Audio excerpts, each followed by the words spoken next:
Friends, if you want to know everything about the upcoming super exciting movie Straw 2025, then you are at the right place. If you are visiting our channel for the very first time, make sure to subscribe and stay connected with us for more amazing content. In today's video, we are going to talk about Straw 2025, what this movie is all about, where you can watch it, and all the interesting details surrounding its release. I will also share with you complete information on which OTT platform or television channel will feature this movie. We are also going to dive deep into the technical side of this film, including the production, filming locations, cinematography, visual effects, background score, and the hard work of the music department. Along with this, we will also cover important aspects such as the overall budget of the movie, expected or confirmed box office collection, and how the film has been marketed to the audience. Not only this, we will also discuss the story of Straw 2025 and give you a short and fun review of its plot. We will talk about the star cast, which actor is playing which character, and how their performances stand out in the film. On top of that, we will highlight some fascinating behind-the-scenes facts and production secrets that make this film even more interesting. That's why I request all of you to watch this video till the very end, because you won't want to miss any of the exciting details I am going to share. So, let's begin the video. Straw 2025 pulls you in like someone handing you a single loose thread and daring you to pull. The film begins in deceptively calm, almost domestic scenes that introduce Raya, our anchor, and her small, tightly knit hometown, then drops a tiny mystery into that calm, a hand-woven straw figure left on a doorstep. That small, strange object is the inciting incident and the movie's clever engine. At first the story feels almost conventional, Raya's return, the odd clue, whispers in the market. But very quickly the narrative starts to play with time and perspective. Moments repeat with new details, flashbacks bleed into present tense sequences, and what looked like a simple timeline fractures into overlapping memories and conflicting testimonies. Key turning points arrive like sudden gusts of wind, the discovery of an old journal hidden inside a straw bale that reframes a childhood accident, a mid-film confrontation where a beloved teacher is accused and the camera refuses to settle on a single truth, forcing us to watch the same scene from three unreliable viewpoints, and a late revelation that the straw figures are not mere superstition but a coded protest against a company slowly swallowing the town's land. Conflict lives on two levels: external, as the town fights creeping development and legal snarls, and internal, as Raya wrestles with guilt, memory, and the question of whose version of events deserves redemption. The filmmakers use structure as a storyteller. Non-linear edits mirror the way memory actually works. Snatches, images, smells. Long static takes let emotion simmer, and sudden montage bursts shove you through decades in a few beats. Sound and motif tie it together. The whisper of straw, a recurring lullaby, and a camera obsession with hands weaving or unweaving, so the form amplifies the theme. Characters flip roles as the plot unfolds. Friends become suspects, small acts of kindness take on darker meanings, and the antagonists are humanized enough that the audience keeps re-evaluating which side is right. The emotional impact comes from that constant re-evaluation. Moments designed to break you are interleaved with tender, oddly humorous scenes where the town's rituals and gossip make it feel lived in rather than merely plot forward. The climax arrives during the Harvest Festival, a brilliantly staged sequence where pageant spectacle and private confession collide, and a ritual burning meant to purge the past instead exposes secrets in full view, forcing public reckonings and private reckonings to happen at once. Instead of wrapping everything tidy, the film leaves threads intentionally visible. Some wounds begin to close, others only reveal their depth, and the final image, a single straw caught on a fence and trembling in the wind, refuses to tell you whether that tremor is fear, hope, or both, which is exactly the point. The narrative doesn't so much answer as insist you stay with the discomfort of not knowing while celebrating how small, fragile things can carry enormous weight. Raya is the kind of protagonist who arrives on screen threaded with small regrets and quiet habits. She fidgets with straw, hums the town lullaby when nervous, and keeps a notebook of half-remembered promises, and the film turns those small gestures into a slow-motion excavation of who she really is. At first she's reactive, slipping between memory and fact, letting other people's versions of the past shape her self-image. But as the story pushes forward, she learns to name her own doubts, to hold discomfort without immediately resolving it, and that internal shift, from apologetic witness to imperfect agent, is played out in tiny, gorgeous beats. Raya unweaving a straw doll at midnight, refusing an easy explanation at a town meeting, finally reading the full journal aloud, that feel earned because they grow naturally from the way she watches people instead of reacting to them. Around her, the supporting cast are less archetypes and more human weather systems. Amina, Raya's childhood friend, starts as a buoy of local gossip and protective fury, morphs into the moral engine that forces uncomfortable conversations, and in the process loses some black and white certainty, a transformation visible in the way her voice softens when she admits she was wrong about someone, and how her activism moves from performative signs to real, painful listening. The beloved teacher, Mr. Oslam, who initially seems like a single-note martyr when accusations land on him, is slowly recartographed by the screenplay. We learn his mannerisms, the private rituals that make him human, tapping a cigarette pack he never lights, knitting a scarf for a student, and those details destabilize the audience's easy judgments, which is exactly the point. Characters are allowed complexity rather than caricature. The antagonist isn't a mustache-twirling villain but a corporate developer, Elliot Crane, who speaks in spreadsheets and polite euphemisms. His arc doesn't convert him into a cartoon bad guy but shows how bureaucracy and plausible-sounding progress can erode community in intimate, numb ways. His power isn't theatrical, it's procedural. And that makes his clashes with the town sharper because they cut through habit and paperwork rather than melodrama. Romance, if you can call it that in this film, is an undercurrent. Armin, Raya's childhood friend turned reluctant lawyer, is less a love interest and more a mirror. His own compromises with career ambitions illuminate the choices people make when small towns meet big money, and his scenes with Raya are full of half-words and unspooled promises, which deepens both characters without resorting to easy catharsis. Intergenerational relationships add a warm grit. Grandmother Farah's stubborn superstitions and sharp humor serve as both comic relief and a stubborn moral compass. She refuses to let history be prettified, and her small moments, teaching Raya a particular knot, telling a story with a mouthful of tea, anchor the film's emotional reality and provide perspective when other characters are lost in argument. Even minor roles get textured. The market vendor who sells the straw figures remembers names from decades ago and slips in a detail that changes a suspect's motive. The local journalist, Leah, who arrives hungry for a headline, ends up tangled in the moral consequences of exposing half-truths and must decide whether visibility always equals justice. Motivations are rarely simplistic. Everybody wants to protect something: land, reputation, memory, a livelihood, and the screenplay delights in letting characters' stated aims collide with private fears, so an action that looks selfish on the surface can be read as survival or grief if you watch closely. The relationships evolve through repetition and contrast. 2 scenes, a gentle market argument and the explosive confrontation at the Harvest Festival, mirror each other so you see how petty resentments can calcify into institutional harm. A quiet forgiveness in a kitchen scene changes how you interpret a later public apology, and the film uses these relational echoes to make growth feel like layering rather than sudden conversion. Importantly, transformations are messy. Amina gains humility but also loses some of her earlier fire. Mr. Oslam regains dignity but pays a social toll. Armin achieves a legal victory while remaining haunted by what he didn't save. The motif of weaving and unweaving runs through every character arc. People literally and metaphorically stitch and unstitch their pasts, learning that repair is neither linear nor complete, and that metaphor keeps the emotional stakes tactile. Watching hands work straw becomes a language for regret, for stubborn hope, for the labor of reconciliation. The performances sell these complexities. Small looks, pauses that stretch just a beat too long, and decision moments that are quieter than you expect but land harder because you've been allowed to live inside these characters' hesitations. The result is an ensemble where growth rarely means tidy redemption.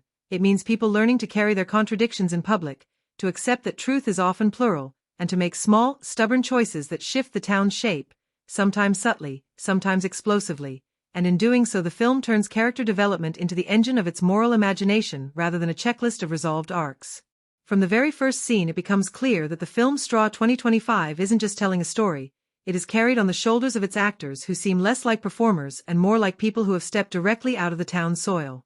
The lead actress playing Raya delivers a performance that doesn't rely on theatrics but on restraint, on the tension of what she doesn't say. She has a way of listening on screen that makes every conversation feel weighted. Even when she is silent you can see her sorting through memories, regrets, and half-truths in her eyes. That ability to turn quietness into drama anchors the film and makes the non-linear storytelling land with emotional clarity. Her physicality is equally subtle. The way she knots straw absent-mindedly, the way she pauses before opening doors. Small details that let the audience sense her inner conflict without a single line of dialogue spelling it out.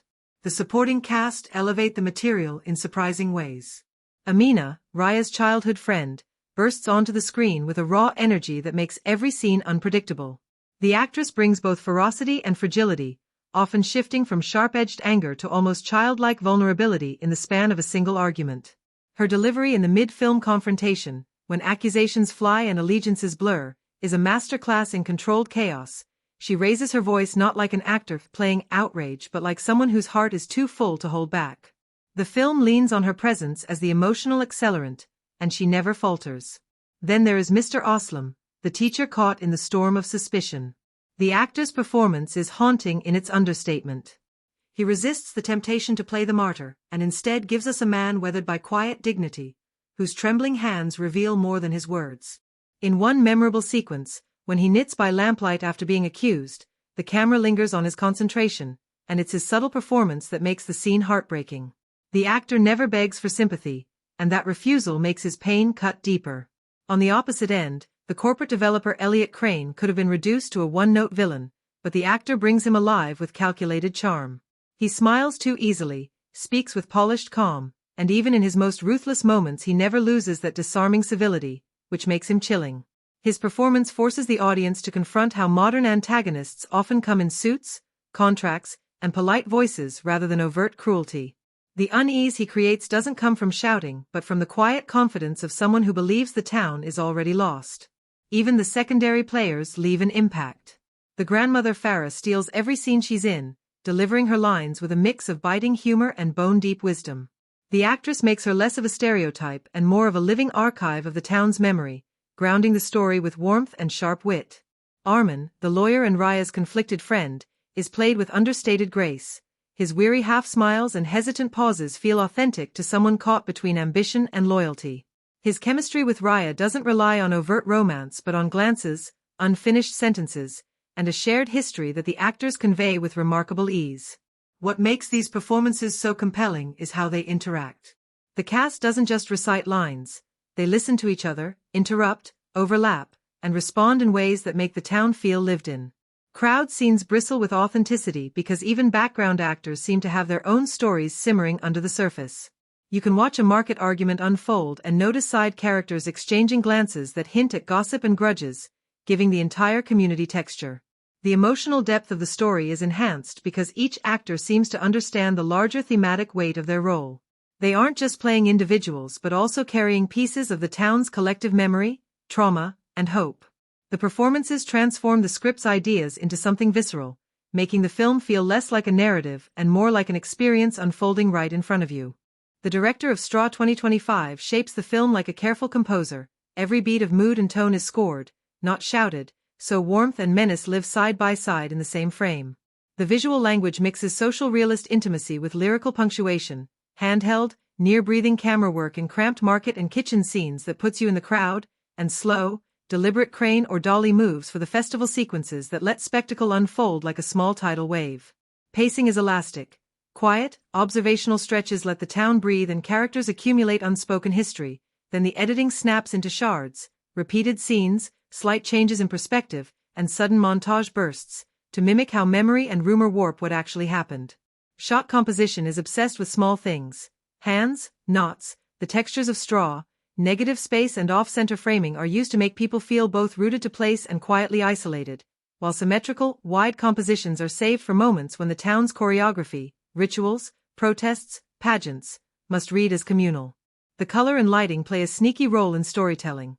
Sunlit, earthy palettes for everyday life that shift toward cooler, clinical tones inside offices and boardrooms, so the cinematography itself signals which world is encroaching on which. Sound design is surgical. Diegetic noises like the whisper of straw, street vendors, a lullaby hummed under breath take center stage, and the score appears like punctuation rather than explanation, which means silence often lands harder than any cue. Editing choices, match cuts that equate seemingly unrelated actions, temporal ellipses that make you fill in the moral blanks, keep the viewer actively assembling the narrative rather than passively consuming it. The director's work with actors favors listening over hitting marks. Long takes, overlapping dialogue, and room for micro-behaviors, a pause, a fumbling knot, give performances an improvised, lived-in quality and let small gestures carry huge emotional weight.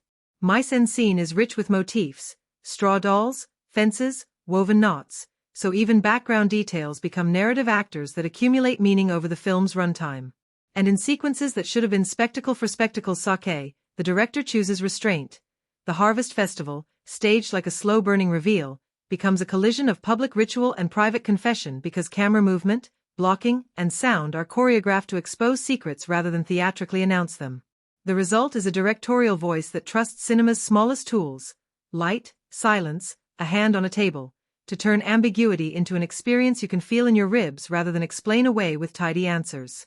The cinematography of Straw 2025 is the kind that rarely announces itself with gimmicks but quietly takes over your sense of where you are. It treats the camera as a local, curious and patient, and every angle, lens choice, and lighting decision feels like a line in a conversation between image and story. Early on, the film uses tight, slightly wide lenses and handheld work to put you inside the market and kitchens.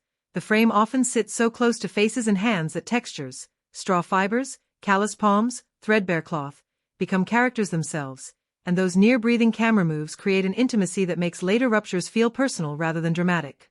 Close-ups are a fetish here. The camera loves hands, it loves the little rituals of untying and tying knots, and those intimate, shallow depth-of-field shots turn ordinary gestures into narrative punctuation. A single fingertip brushing a doll's head can read like confession because the background melts away and you are forced to focus. The film uses negative space and off-center framing to suggest isolation inside community. People are frequently composed on one side of the frame with a wide, empty margin, which visually says, contained, but under pressure, while symmetrical, wider compositions are saved for civic rituals and the Harvest Festival where community choreography must be read in full. Lighting is almost an additional editor. Earthy, golden practical light dominates domestic and market scenes, making the town feel tactile and warm, but interiors tied to power. Corporate offices, legal rooms, switch to cooler, more clinical palettes with harder edge light that flattens warmth and emphasizes formality. The switch from sunlit warmth to fluorescent coolness works as a visual shorthand for the encroaching bureaucratic world. There are also clever chiaroscuro moments. Private confessions and late-night revelations are often shot with a single lamp or candle, expanding the shadows around faces so expressions feel like excavations revealed in slices. The festival sequence demonstrates how camera movement can choreograph narrative. Long crane and dolly moves trace processions, and an overhead tracking shot compresses the crowd into patterned choreography that makes a sudden intimate confession feel exposed. Cutting from these wide, formal maneuvers to frantic handheld close-ups during the moment of public collapse heightens the shock because the visual grammar flips from controlled spectacle to chaotic human reaction. Match cuts and visual echoes are used deliberately. A cut from a straw not being undone to a legal document being torn has the logic of metaphor but reads first as a visual jolt, and rack focus is a recurring tool to shift moral attention. Someone in the background becomes legible when the focus snaps to them, literally changing what you think you know. The cinematographer manipulates depth of field to signal memory. Hazy, soft-focused images and slight diffusion suggest reminiscence or rumor, while razor-sharp detail is reserved for moments of confrontation or forensic clarity. These choices make the film's non-linear storytelling legible without the need for title cards. Camera height and angle do psychological work too. Low angles are sparingly used to give power to the corporate envoys and legal edifices, while high, slightly canted angles during certain revelations make characters look unexpectedly small, exposing vulnerability. Lens choices vary with mood. Wider lenses in cramped spaces that emphasize closeness and the crowds crowding in, longer lenses in the protest and legal sequences that compress distance and make public spectacle feel claustrophobic, and the occasional slow-motion insert pulls you into emotional micro-moments, not for melodrama but to let a look or a hand movement register. Texture is everywhere. Grainy stock or subtle filmic noise in flashback sequences separates them aesthetically from present-day clarity, and practical on-set elements, strings of festival lights, smoke from burning effigies, the straw itself in sunlight, are lit to create silhouettes and halos, turning otherwise mundane items into iconographic visuals.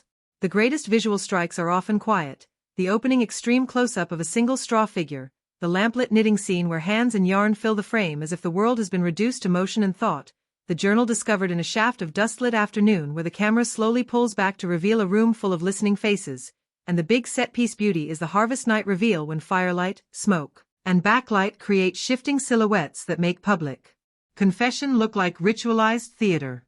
Tension is built through camera choices as well. Abrupt whip pans, a sudden switch from stabilized to handheld in a heated argument, and a few disorienting jump cuts during moments of accusation all work to unsettle the viewer just enough to mirror the town's moral unsteadiness. In short, the cinematography doesn't simply document the story. It encodes it, through texture, focus, movement, and light, so that seeing is part of understanding, and many of the film's emotional arrows are delivered visually before a line of dialogue confirms them. The editing in Straw 2025 works like a musical score that refuses to stay in one-time signature. Sometimes a slow, steady waltz, sometimes a staccato burst, and that restless rhythm is what makes the film feel alive rather than merely plotted. Right from the start, the editor establishes a grammar that privileges emotional logic over chronological convenience. Scenes are stitched together with sound bridges and L-cuts that let the hush of a market or the whisper of straw carry over into the next shot, so transitions feel organic and associative rather than abrupt. Non-linear stretches are handled with a deft hand. Flashbacks arrive not as clumsy info dumps but as layered echoes, using match cuts and visual motifs, a hand untying a knot cutting to a childhood hand tying one, to make temporal leaps readable without a title card. The film often repeats a scene from a slightly different angle or with a new piece of information inserted, and those micro-edits, a half-second reveal here, a trimmed pause there, do enormous work. You suddenly realize the truth isn't missing, it's been cleverly withheld and then rearranged, which turns the audience into active detectives who feel rewarded when they notice the editor's breadcrumbs. Pacing is elastic by design. Intimate domestic moments are allowed to breathe with longer takes and very few cuts, so the tiny micro-expressions and small gestures accumulate weight, and then when accusation and public spectacle arrive, the edit snaps into a faster gallop, short coverage, quick crosscuts between faces in the crowd, and rising montage that ratchets anxiety. That switch from contemplative to urgent is not jarring because the editor uses rhythmic foreshadowing, a motif in the score or a recurring handheld shake, to presage shifts in tempo, so the emotional escalation feels earned.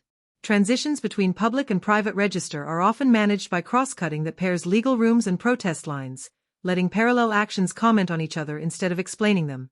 Juxtaposing a lawyer's measured testimony with a market woman's private grief in alternating cuts makes arguments feel immediate and morally resonant. The use of montage compresses years without glossing over consequence. A carefully constructed montage sequence condenses the town's slow dispossession into signboards, bulldozers, and a single repeating image of straw figures disappearing from porches, and the montage's internal rhythm lurches between silent frames and sudden, punctuation-like cutaways, so you feel loss as both accumulation and rupture. There are stylistic flourishes too, jump cuts and slightly dissonant inserts during memory sequences that mimic the mind's fractured recall, and a handful of seamless invisible cuts where the camera tracks through a doorway and the edit hides in the motion so time slips away unnoticed. Sound editing and picture editing collaborate intensely. Diegetic sounds are allowed to bleed across cuts, and sometimes an audio cue anchors a sequence so that the visual cut becomes a rhythm change rather than a disruption. These J and L cut moves are small but addictive, giving the film a way to glide between moods without losing coherence. Where the pacing occasionally threatens to drag is in some mid-act expository scenes. The editor resists quickening those moments because they function as emotional reset points, giving characters room to reconsider, and while a viewer primed for plot speed might feel a slowdown, that breathing space is what makes later quick cuts land with emotional force. Conversely, a few rapid montage bursts near the climax can feel breathless, almost too condensed, but they serve the narrative purpose of collapsing spectacle and confession into a single sensory blow, which is the whole point of the Harvest Night unspooling. The editing also manipulates viewpoint reliably. By withholding a reaction shot or by delaying a cut to a character's face by a beat, the film forces you to live in the aftermath of an action rather than be told how to feel about it, which makes empathy a slow work rather than an editorial command. Rhythm is used thematically. Repeated short cuts mimic the repetitive labor of weaving straw, longer sustained shots mimic the patience of repair, and this correspondence of form and subject gives the film a satisfying internal logic. Finally, the editor's restraint is notable. Moments that could easily be played for melodrama are often trimmed to quietness, letting the audience supply the emotional crescendo. That economy of cutting keeps the film lean where it needs to be and luxuriant where it earns it, so engagement is constantly recalibrated rather than merely sustained.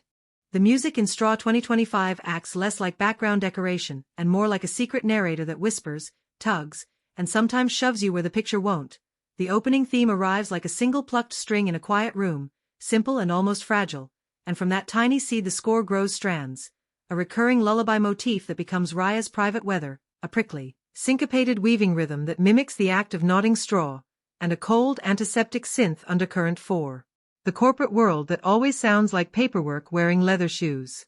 The film loves the interplay of diegetic and non-diegetic sound, market vendors, a grandmother's off-key song, the scrape of a broom live in the frame and then spill into the underscore so that music and environment trade places. Sometimes the lullaby starts as a woman humming across a kitchen table and, without a cut, swells into a full arrangement that reframes the scene as memory rather than fact.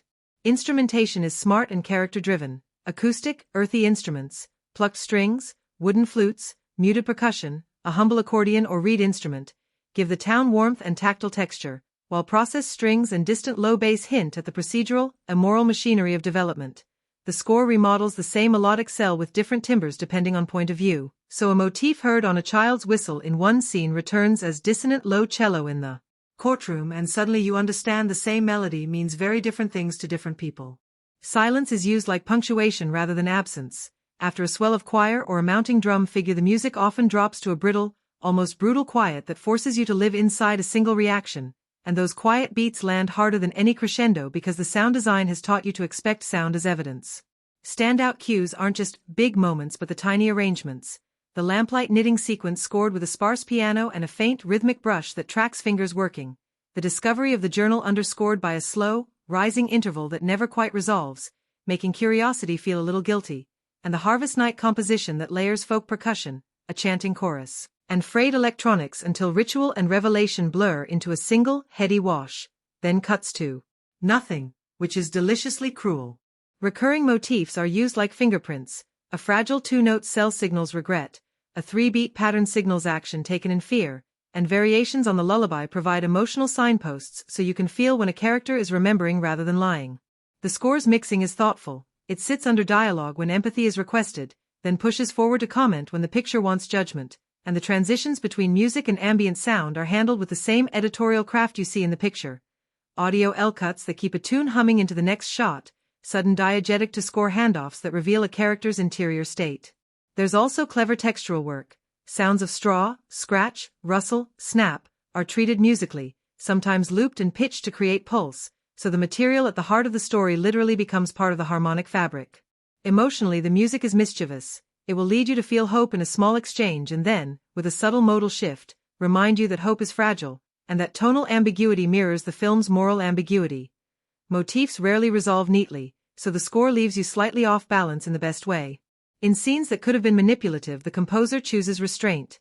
Spare arrangements, a single voice, or silence, trusting the actor's micro-choices to carry the weight while the music provides context rather than command. The end result is a soundtrack that feels woven into the film's bones, at times mournful, at times quietly wry, always textural, so when the credits roll you're not simply leaving a story but leaving a sound world that insists on following you home. Straw 2025 is quietly obsessed with a handful of big ideas, and it spends the whole film finding clever, human-sized ways to explore them rather than announcing them from a soapbox. At the center is the simple but potent theme that memory is contested territory, not a fixed archive but a living, noisy battleground where who gets to tell the past also shapes who controls the future. And the film dramatizes this by letting objects, straw dolls, an old journal, a faded lullaby, operate as pieces of evidence that different characters read through different moral lenses. Another big theme is the friction between communal knowledge and bureaucratic progress. The town's rituals, gossip, and craft knowledge are framed as forms of resistance to the slow, plausible logic of development that Elliot Crane embodies, so progress becomes less a heroic engine and more a legalistic tide that erodes intimacy. The movie teases out how harm is often not spectacular but procedural, which is a sharper indictment than a melodramatic villain could provide. Closely related is the film's interrogation of truth and perspective, unreliable memories, contradictory testimonies, and repeated scenes seen from new angles make truth feel plural and provisional. The consequence is that justice in the film is never purely legal or purely moral but a messy negotiation, and the audience is invited to be part of that negotiation by being supplied with enough pieces to suspect, then doubt, then re-evaluate. Intergenerational responsibility is threaded through practically every scene. Elders like Farah carry stubborn rituals and hard-won warnings, while younger figures carry the burden of translating those warnings into action, so the film asks whether honoring the past means preserving it unchanged or reworking it into a livable present. The metaphor of weaving versus unweaving runs through character choices so that repair becomes a repeated, non-linear labor rather than a single triumphant act. Guilt and complicity are explored in close-up. Characters who appear righteous are shown to have quietly compromised in small ways, Armin's career choices, townspeople's small trades with developers, and those little concessions add up to communal vulnerability. The moral point is subtle and uncomfortable. You don't just face an outside villain, you gradually see how ordinary survival choices feed the machine. The film also toys with the idea that ritual and spectacle can both heal and obscure. The Harvest Festival is staged as communal catharsis but also becomes the moment when private grievances are publicized and amplified, so ritual's redemptive power is shown to be double-edged. It can reveal truth but also weaponize it. The filmmaking makes these themes feel tactile. Straw as material becomes a language of memory and labor, the lullaby motif recasts private sorrow as a communal resonant thread, and the film's shifting temporal structure itself is thematic. Memories intruding into the present emphasize that the past never stays neatly in its place. Are these messages always deftly handled? Mostly yes, because the movie trusts its motifs and characters to carry the argument rather than hitting you with expository speeches. But there are moments where a corporate speech or a montage of bulldozers threatens to feel obligatory, a slightly blunt editorial stroke when the film otherwise prefers ambiguity. Even then, those louder moments function as counterweights that remind you the stakes are real, not merely philosophical. What sticks after the credits is less a single moral than a cluster of hard questions. How do communities keep what matters when systems measure value differently? How do individuals atone when their choices helped enable harm? And can rituals be retooled into tools of repair instead of just nostalgia? The film doesn't hand out tidy answers. Instead, it lingers on the labor of stitching things back together. Sometimes you mend, sometimes you leave a visible seam, and that insistence on messy partial repair is the thematic gesture that stays with you. Truth is plural, justice is procedural and personal at once, and small, ordinary objects can carry the weight of history. The visual effects in Straw 2025 mostly behave like polite stagehands, rarely calling attention to themselves, but quietly doing the heavy lifting needed to make the town feel whole and the film's small miracles believable.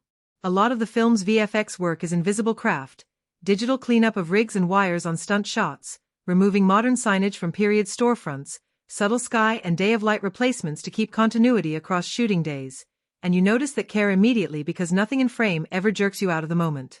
Practical effects get center billing for intimacy. Close-ups of straw figures, hands knotting and untying, and the lamplit knitting are achieved with real props, puppetry, and practical smoke so the camera can touch texture. Those practical elements are then lightly augmented with CGI for micro-expression or motion that would be too fragile or dangerous to film live. The Harvest Night set pieces show this partnership. Live fire, crowd choreography, and practical confetti or ash provide tactile chaos, while digital particle sims and composited embers extend the scale, add depth, and protect actors. The blend is convincing because the digital layer echoes the tactile cues already on set rather than replacing them. Memory and rumor sequences use stylistic VFX, soft diffusion, graded film grain, and warpish motion on the edges, to signal subjectivity. These are not flashy tricks but careful textural shifts that help the audience read a scene as remembered rather than objective. Where the VFX steps into heavier work, set extensions of the town, distant bulldozers, and occasional crowd multiplication, the team leans on accurate lighting and shadow matching, careful edge blending, and matched grains so digital elements sit well in wide frames. There are a couple of wides where repeated crowd patches can register if you're looking for them, but those moments are brief and occur mostly in deep focus shots. Compositing of smoke and fire is generally excellent, though in one or two shots a glow bloom feels slightly exaggerated against the otherwise naturalistic palette. Similarly, any face cleanup or skin smoothing is restrained, which keeps performances raw and believable. Small animated touches, a straw figure's head twitch enhanced with a few keyframe passes, a journal's page turn nudged to a precise beat, are used sparingly but with narrative intent, so the occasional tiny piece of CGI reads like emphasis rather than spectacle. Lighting fidelity is the secret weapon. When digital elements are relit using practical light references and shadowcasters from set, they read as part of the mise-en scene, and the cinematographer's choices, practical lamps, directional festival fire, give the VFX team a strong anchor to match. The most interesting VFX moments are the ones that translate metaphor into image. Embers that morph into whispered shapes, or a dust mote that blooms into a memory, because those touches turn visual effects into storytelling devices rather than decoration, and they're the shots that make you suddenly register how much work went into making small, quiet things feel uncanny. The set design in Straw 2025 feels like a living character, one that speaks in whispers of hay, weathered wood, and earth that has seen too many seasons. Every location is crafted with a kind of textured authenticity that makes you believe this place has existed long before the cameras arrived, and will continue to breathe long after the credits roll. The main village is a perfect example. Crooked fences that don't line up, doors that creak unevenly, walls patched with mismatched boards, all those imperfections make the environment feel lived in, not staged. You get the sense that people have worked, fought, and celebrated here for generations, and that history bleeds into the film's atmosphere. The production team doesn't just decorate sets, they layer them with meaning. A simple kitchen table is more than furniture. It's worn down with knife marks, burned circles from hurriedly set pots, and faint carvings etched in by restless children. These details add unspoken history to the scenes. When characters argue or share a meal around it, the table itself feels like it remembers past conversations. Props carry similar weight. Lanterns aren't just light sources, they're smoky and dented from years of use. Straw dolls aren't merely symbolic, they're frayed, half unraveling, and patched with odd scraps that suggest someone mended them in haste. The outdoor locations are equally powerful. Fields stretch into the horizon not as postcard-perfect landscapes, but as uneven terrain where mud clings to boots and the stalks bend under the wind. When night falls, the same spaces transform. Torches throw erratic shadows across barns and fences, and suddenly a familiar environment feels threatening, almost claustrophobic despite the open air. That duality makes the setting dynamic, capable of shifting tones to match the story's pulse. Even the interiors are designed to mirror the characters' inner lives. A cluttered shed with tools spilling everywhere reflects desperation and disorder, while a neatly arranged altar of straw figures suggests ritual, discipline, maybe even obsession. The sets aren't just backdrops, they become extensions of character psychology, turning spaces into silent narrators. What makes the design especially compelling is that it doesn't feel theatrical. Nothing looks polished or deliberately placed. The props are chipped, fabrics are faded, paint is peeling. The imperfections are what give everything truth. The production design allows the story's themes of tradition, decay, and resilience to seep into every frame without needing dialogue to explain them. The locations also carry visual variety, moving between intimate, dimly lit interiors where every creak matters, and expansive landscapes that let the tension breathe. The contrast creates rhythm, and the audience never forgets that this story is bound to a place with a memory of its own. It's that sense of rootedness, the way the set design feels inseparable from the narrative, that makes the world of Straw 2025 linger in your mind as if you'd actually visited it. The dialogue in Straw 2025 doesn't sound like lines pulled from a script, it feels like eavesdropping on real conversations where every word carries the weight of history, grudges, and unspoken truths. What makes it so compelling is the balance between what's said outright and what lingers in the silences that follow. Characters often speak in short, clipped exchanges, as if every word is being measured, but within those tight sentences you can feel volumes of emotion pressing to get out. When someone says, "The straw remembers," it isn't just a line, it feels like an entire worldview packed into 4 words, a philosophy, a warning, and a curse all at once. The script shines in its ability to weave layers of meaning into everyday speech. A casual remark about tending to the fields can double as a metaphor for survival, for persistence, or for burying old secrets under new growth. The writing avoids the trap of over-explanation, trusting the audience to read between the lines. That restraint makes the dialogue sting harder. When a character finally unleashes a raw truth, it feels earned, like a dam breaking after years of pressure. There are also moments of sharp wit that catch you off guard, not in a laugh-out-loud way, but in the dry, biting comments characters throw when tensions run high. These little sparks of humor make the heavier moments hit even harder, like brief gulps of air before being dragged back underwater. And then there are the quieter lines, the ones whispered under breath or muttered as though the speaker is trying to convince themselves more than anyone else. Those become the ones you carry with you after the film. What the script does brilliantly is use dialogue to reveal relationships. You can tell who has known each other for decades just by the way they leave sentences unfinished, trusting the other to fill in the blanks. You can feel the distance in strained politeness between characters who should be close but aren't. A single word spoken too gently, or too harshly, communicates more than a monologue ever could. It's in those exchanges where the script shows its strength, not by telling you what the characters feel, but by letting you hear it in their tone, their hesitations, their choice of words. Some lines cut deep because they're so deceptively simple. A character murmuring, "It doesn't matter if you believe, the field believes for you," resonates far beyond its moment, becoming almost a refrain that echoes through the story. It's this kind of writing that makes the dialogue memorable, not by being flashy, but by embedding itself in the rhythms of the world, in the cultural and emotional soil the characters are rooted in. The script never forgets that words can be both tools and weapons. Sometimes they're used to soothe, sometimes to wound, and often to conceal. But whether whispered, shouted, or spoken with trembling restraint, every line feels like it belongs to these people, in this place, in this moment. That authenticity is what gives the film its voice, a voice that stays with you long after the screen goes dark. Straw 2025 doesn't settle neatly into one genre box, and that's where its strength lies. On the surface, you might think you're watching a slow-burn thriller, but before you realize it, the film has slipped in elements of folk horror, family drama, and even moments of dark comedy. Instead of leaning on clichés we've seen 100 times, It twists them just enough to keep you second-guessing what kind of story you're actually in.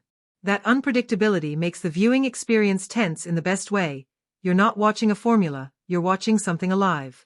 The thriller elements are built around suspense that doesn't always come from jump scares or loud shocks, but from the steady tightening of atmosphere. The film takes its time, letting silence stretch just a second too long, letting shadows linger in the corner of the frame, until you realize your shoulders are tensed and you didn't even notice it happening. When moments of dread finally hit, they feel earned, not forced. That's the mark of a filmmaker who knows the genre but isn't enslaved by its rulebook. Then comes the folk horror side, which creeps in through themes of ritual, memory, and the inescapable pull of the land itself. There are scenes that feel almost mythical, where you can't tell if what you're seeing is grounded reality or some ancestral nightmare bleeding into the present. The film doesn't rely on grotesque imagery or overdone supernatural tropes. Instead, it unsettles you with suggestion, with atmosphere, with a haunting idea that something older and darker is always lurking just beyond comprehension. But just when you think the tone is locked in, Straw 2025 surprises you with drama that feels deeply human. Relationships between characters aren't just background noise to the tension, they are the tension. Generational rifts, hidden betrayals, unspoken resentments, all bubble under the surface and burst out in sudden confrontations. These emotional clashes give the suspense more weight because it's not just about surviving fear, it's about surviving each other. The drama grounds the story, making the terror hit harder because it's tied to personal stakes, not abstract danger. And then there's the sly humor, the kind that sneaks up on you. It's not slapstick or laugh-out-loud funny, but those sharp, ironic lines or awkwardly human moments that cut through the tension just enough to remind you these characters are real people. That balancing act keeps the film from sinking into relentless heaviness, while also making the darkness that follows sting even more. What's refreshing is that the film doesn't play it safe by spoon-feeding genre markers. It doesn't signal, "This is the scary part," or "This is where you laugh." Instead, it blends tones so naturally that you're constantly shifting gears as a viewer, unsure of what's around the corner. It respects the intelligence of the audience by trusting them to follow along without being nudged. In many ways, Straw 2025 feels like it's rewriting the rules of its own genre. It borrows from thriller, horror, and drama, but never settles for imitation. Instead, it stitches them together into something familiar yet unsettlingly new, creating a hybrid that feels as unpredictable as the story itself. This refusal to stick to conventions is what keeps the film fresh, making it impossible to pin down, and even harder to forget. What makes Straw 2025 more than just a thriller or horror story is the way it threads real-world social and cultural commentary into its unsettling narrative. Beneath the eerie atmosphere and the supernatural whispers, the film is quietly asking questions about community, tradition, and the weight of generational choices. It's not content with just scaring you, it wants you to think about why you're scared and what those fears say about the world we live in. At its core, the film seems fascinated by the clash between old and new. On one side, there's tradition, rituals, beliefs, the unspoken rules passed down like heirlooms. On the other, there's modern skepticism, the rational instinct to dismiss the old ways as superstition. Straw 2025 doesn't simply pit them against each other. It shows how they intertwine, how cultural memory lingers in the background of even the most modern lives. When characters ignore that pull, the story punishes them, not in a preachy way, but in a way that makes you feel the unease of severing ties with the past. There's also an undercurrent of commentary on community pressure and conformity. The story often hints that the most terrifying forces aren't ghosts or shadows, but people themselves, the way neighbors watch, the way family expectations weigh down, the way silence becomes complicit. It mirrors real cultural dynamics, where stepping out of line can feel like inviting judgment or exile. The horror of being watched, of being held accountable not by law but by tradition and collective expectation, is something the film taps into with unnerving precision. Political undertones hum quietly beneath the surface too. Without hammering the point, the film suggests that power often hides in rituals, in who gets to decide what traditions mean and how they're enforced. There's a sharp awareness of hierarchy, of how stories are controlled, of how communities protect their own myths even when those myths hurt individuals. This makes the film feel timely, as if it's whispering about the dangers of blindly trusting authority or clinging too tightly to inherited narratives. Even more striking is the way the film explores identity, not just personal, but collective. The characters wrestle with who they are in the face of history, whether they're free to make choices for themselves, or whether the past has already written their roles. This speaks to a broader cultural anxiety, one that resonates across societies. How much of us is really ours, and how much has been shaped by forces older, bigger, and less forgiving than we'd like to admit? What's impressive is how naturally all of this folds into the story. Nothing feels tacked on, nothing feels like a lecture. You're too caught up in the suspense to realize at first that the film has been nudging you toward these ideas the whole time. By the time you step away, you find yourself replaying scenes not just for the thrills, but for what they might be saying about the world outside the screen. It's that rare kind of storytelling where the commentary is baked into the very fabric of the film, where the scariest part isn't just the horror, but the reflection of society you catch staring back at you. Straw 2025 is the kind of film that doesn't just sit quietly in front of you. It grabs you by the collar and demands your attention. From the very first frame, there's this unsettling energy that keeps you alert, like the movie knows exactly when to let you breathe and when to yank the floor out from under you. The emotional roller coaster is part of what makes it so engaging. One moment you're leaning forward in curiosity, the next you're recoiling with a chill that runs straight down your spine. That fluctuation in emotional intensity is what keeps audiences locked in, because you're never sure what's coming next. What really makes the engagement strong is the unpredictability of reactions. This isn't a film that relies only on jump scares or melodrama to force a response. Instead, it creates these layered moments, a conversation that feels off, a sound that shouldn't be there, a silence that lasts just a little too long, and those subtleties make the shock land harder when it does arrive. It's the type of film where your pulse might quicken not just from fear, but from anticipation, from the knowledge that something is brewing even when nothing is happening on screen. There are also moments that strike a very different emotional chord. Buried beneath the suspense are pockets of raw humanity, guilt, grief, longing, and the struggle between duty and desire. These are the beats that resonate long after the credits roll. Audiences don't just remember the scare, they remember the emotional sting that came with it, the sense that these characters aren't just archetypes but people carrying heavy burdens. That empathy is what keeps the story echoing in your mind, making it difficult to shake off. And then there's the shock factor. Some scenes land like a punch, leaving the theater gasping in unison. It's not just about startling you, it's about hitting you with an image or a twist that you can't quite stop thinking about. These are the moments that drive conversation, the ones you bring up to friends days later with a, "Wait, what did you make of that scene?" It's the kind of engagement that stretches beyond the screen, turning the film into a shared experience that begs to be discussed. Straw 2025 also has the rare quality of inviting repeat viewings. The first time through, you're too caught up in the tension to notice every detail. But once you know the broad strokes of the story, you start to pick up on the quiet symbols in the background, the foreshadowing tucked into dialogue, the subtle ways the soundtrack shifts depending on a character's choices. This layered design rewards those who return, and in doing so, it deepens the bond between film and audience. Ultimately, the engagement isn't just about how the movie entertains in the moment. It's about the aftershocks, the way it lingers in your mind, demanding reflection. You leave the theater with questions, theories, even debates about what certain choices meant. That hunger to keep talking, to keep peeling back the film's layers, is proof of just how effectively it resonates. It doesn't simply entertain you, it gets under your skin, and once it's there, it doesn't want to leave.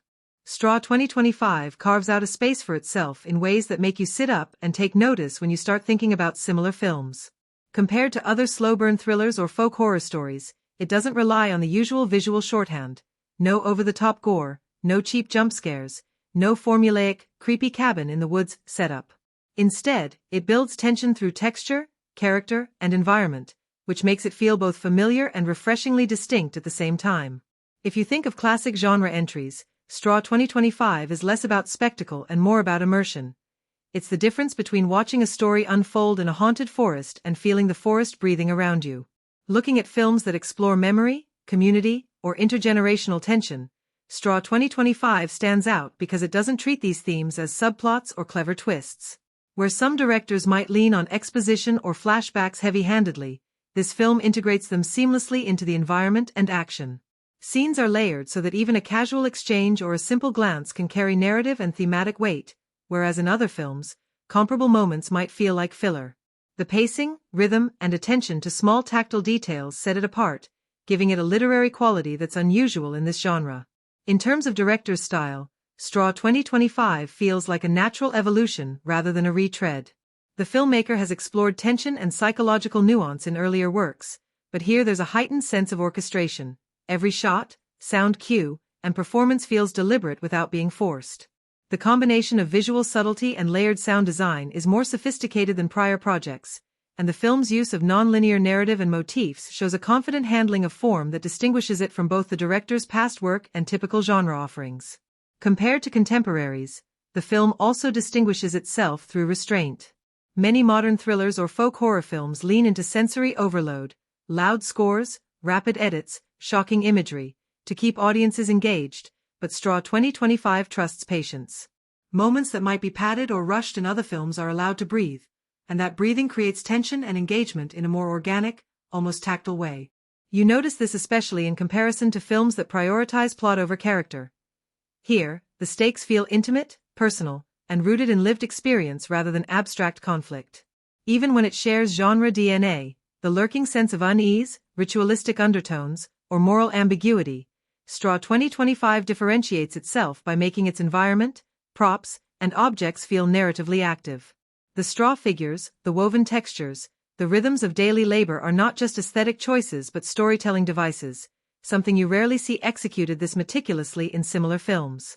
It's this combination of thematic depth, careful pacing, and subtle world-building that positions Straw 2025 not just as another entry in its genre, but as a film that redefines what a slow-burn, atmospheric story can achieve without losing emotional impact or narrative clarity. Ultimately, when you line it up against its peers, Straw 2025 is the film that feels like it's been carefully stitched together by someone who understands both the conventions of the genre and how to bend them in service of something fresh, immersive, and unexpectedly powerful.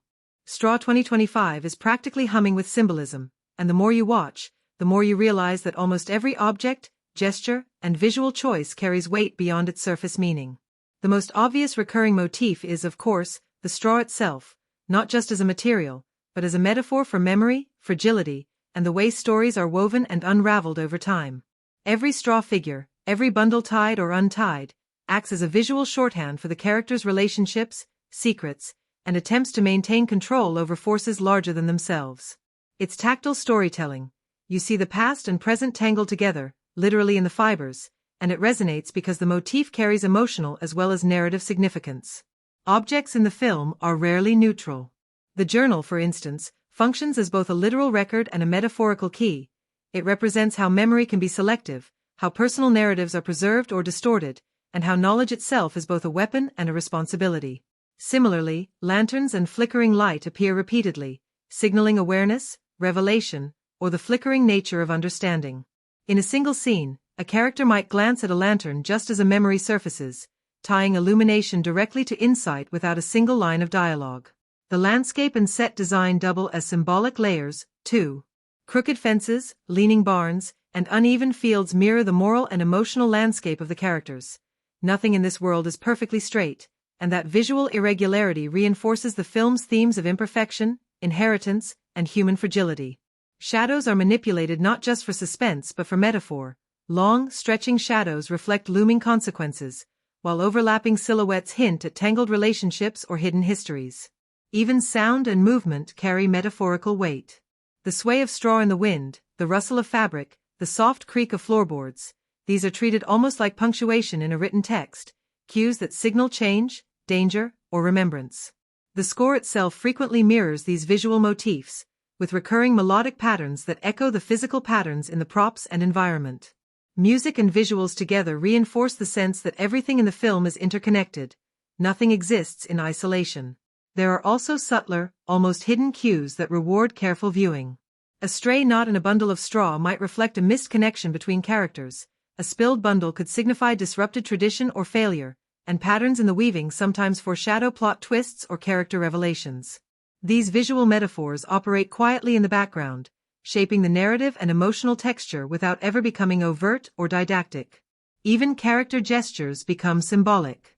A hesitant touch, a hand hovering over straw, or a deliberate glance toward a landmark carries more meaning than the spoken dialogue, signaling internal conflict, memory, or moral reckoning.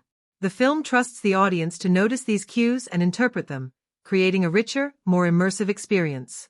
All of this layering, straw, light, objects, landscape, movement, and sound, works in concert to make the world of Straw 2025 feel like it exists on multiple planes simultaneously. The literal story, the emotional resonance, and the symbolic undercurrent.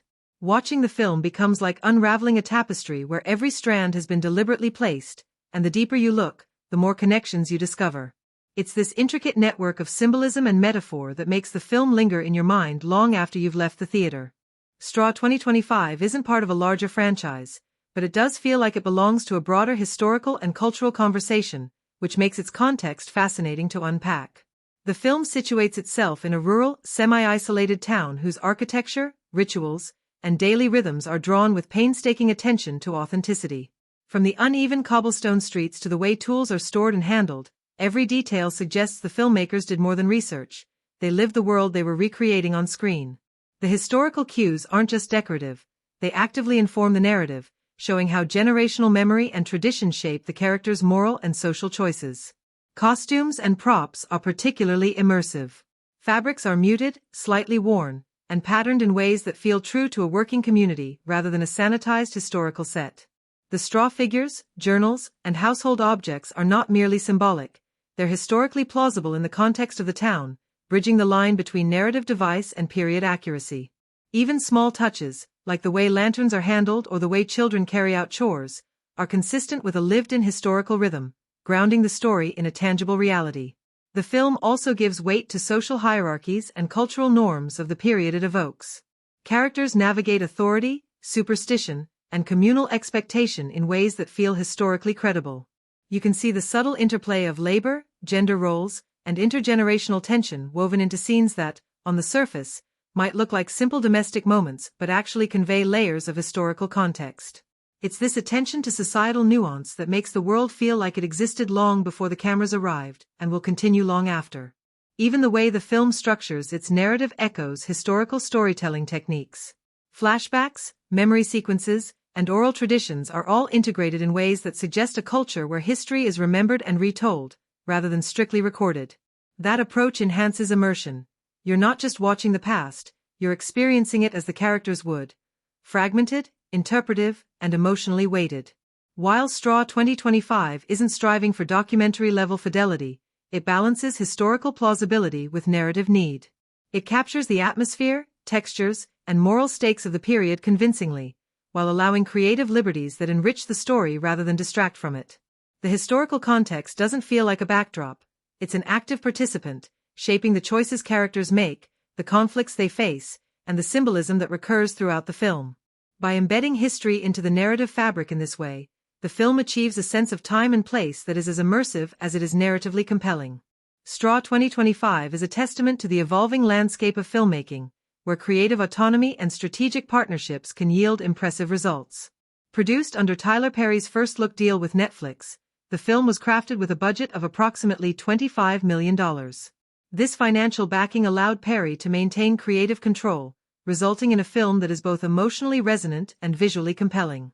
Upon its release on June 6, 2025, Straw quickly became a sensation on Netflix. In its first 3 days, the film amassed 25.3 million views, and by the following week, that number nearly doubled to 48.9 million, marking the biggest weekly audience for a Netflix film in 2025. This surge in viewership underscores the film's widespread appeal and the effectiveness of Netflix's global distribution platform. The film's success can also be attributed to its timely and relevant themes. Addressing issues such as economic hardship, healthcare accessibility, and the resilience of single mothers, Straw resonated deeply with audiences. Taraji P. Henson's compelling performance further amplified the film's emotional impact, leading to an 80% audience score on Rotten Tomatoes. While critics had mixed reactions, often focusing on pacing and narrative choices, the audience's response highlighted the film's cultural relevance and storytelling strength. In terms of financial success, Straw's impressive viewership translates to a significant return on investment.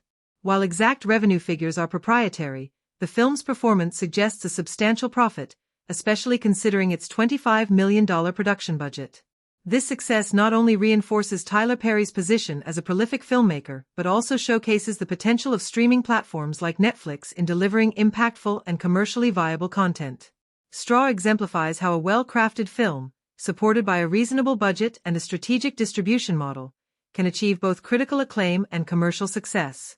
Its performance on Netflix serves as a benchmark for future productions aiming to balance artistic integrity with audience engagement in the ever-evolving entertainment industry. Straw 2025 is a film designed for accessibility and immersion, and the way audiences can watch it plays a huge role in how it's experienced. The primary platform for viewing is Netflix, where it was released globally on June 6, 2025. Streaming on Netflix means you can watch it from the comfort of your home, but the film rewards attention to detail, so a large screen or high-definition setup enhances the textures, lighting, and subtle visual cues that Tyler Perry meticulously crafted. Watching it on a small phone screen or with poor sound quality might dilute the atmosphere, so pairing a good display with headphones or a surround sound system gives the story its full emotional punch. For those who enjoy cinematic immersion, even though it wasn't released in traditional theaters worldwide, the film's scope and attention to production design make it feel like a theater experience in your living room. The cinematography, sound design, and set pieces all benefit from a screen that allows you to see the nuances, the flickering lanterns, the woven straw figures, the subtle shadow work, elements that might be missed on a smaller device. Digital rental and purchase options may also be available after its initial Netflix window, allowing viewers to own a copy in high definition and watch it repeatedly.